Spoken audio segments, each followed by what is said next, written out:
to unpack it. So in one breath, government is so much interested in these revenue. This revenue. Yes. Yet someone probably linked to it is also saying, let's ban it. Yes. And a businessman maybe comes in and then gets frustrated as well. Yes. What kind of system are we running there? Yes. Because I really don't understand. Yes. So that is why, I mean, what you're saying, what we always talk about is that, okay, no, I mean, every country wants to reduce import and then maximize export, because you get more foreign exchange. You understand? Because the pressures that we have on our CD is because of more like more cities having to chase the dollar, and so there'll be pressure, and so it will keep going up. So when you have exports, I mean, virtually you bring in more FX, so it reduces the pressure on it. But on the one hand, you also don't want to lose the revenue. So what you have to do is that it has to be a balance. If you're saying that you have to cut down on import or have to ban, it cannot be a sudden thing, because one, we're talking about globalization. And if you're looking at it, it means that we have become a global village. I mean, we have become interlinked. And if you take one kind of policy, somebody can equally take another policy against you.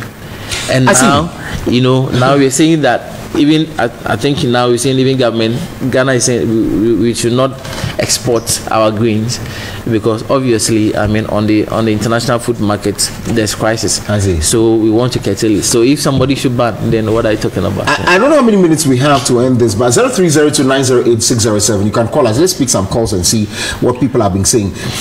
Over 300 million in 2018 was 300 million US dollars was spent in importing fish, green tea, preserved tomatoes, sugar and confectionery, sauces, ketchups, and others, garlic from China.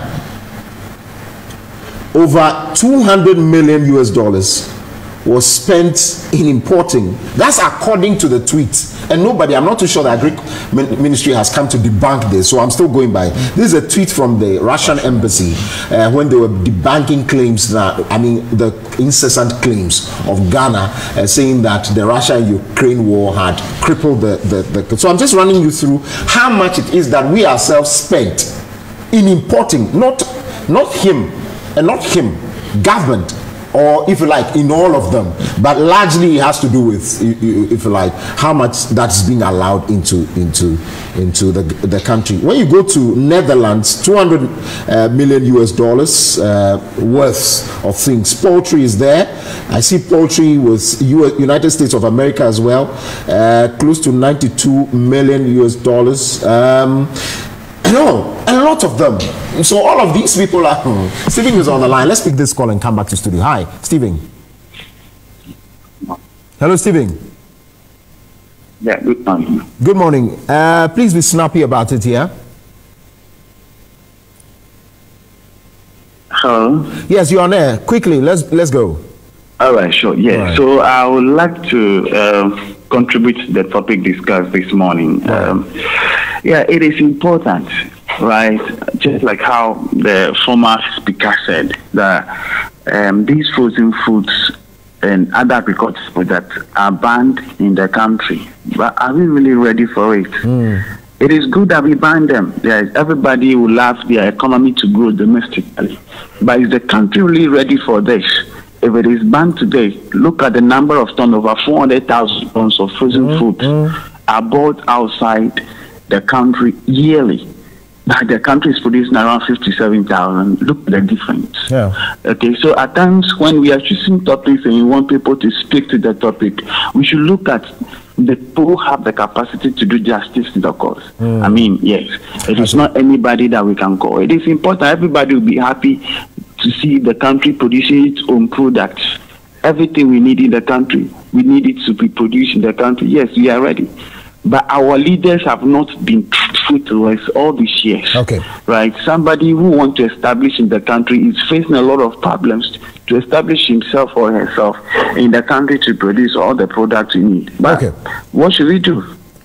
Okay, so I think your panelists are doing justice to the cause this morning, and I thank you so much. Right. For the next thing for me is balance and appetite. Now, the balance is that how can you, is it the incentives and the lessening of the tax components on this that could create the balance that we do not overly depend on the importation or import too much than we produce? Can we have that balance?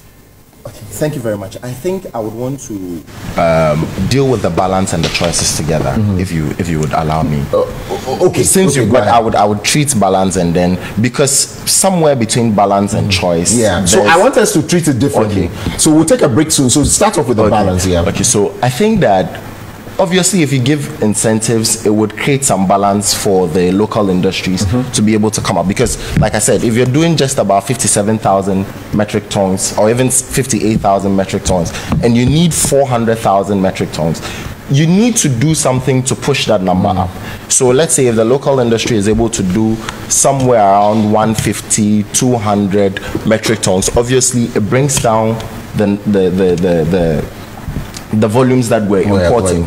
And when we bring down the volumes that we're importing, obviously it affects the forex, because then you wouldn't need so much to go and bring so much chicken. I see. Let's take Dr. Mohammed and I'll come back. So Dr. Mohammed is on the line. Hi, good morning. Hello, good morning. Yes, you're on it. Yeah. In fact, I'm following your thoughts, and I think it's very good and important to contribute. Actually, for a country like this, where our import is more than our export, and our local producers are not being encouraged, it's pathetic. Before you can stop something like this, you have to first improve your local production. Look at the margin. Have we actually covered the margin? Can the local production take care of the citizens? What is that we? Or you trying to say you are going to stop the importation of this kind of goods?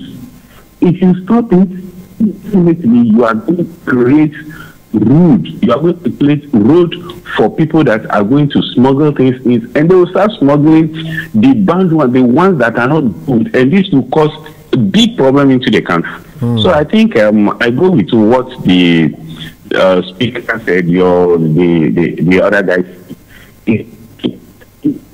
local production. When you are trying to improve local production, you open more employment for people. Okay. They go come in agriculture. Okay, we lost Dr. Mohammed there, but still making the point to want to look at what must be put in. The foundations must be laid before we even think about banning. But we'll take a break at this point. When we come back, we'll talk about, again, that balance, where we can have a balance where at least we are doing close to the same. How we are producing, the quantum we are producing here is the same as what we import in, so that the balance is there. We still have what we grow, because look, the more we import here, sometimes if not checked well as well, we're buying some disease for ourselves. So we still have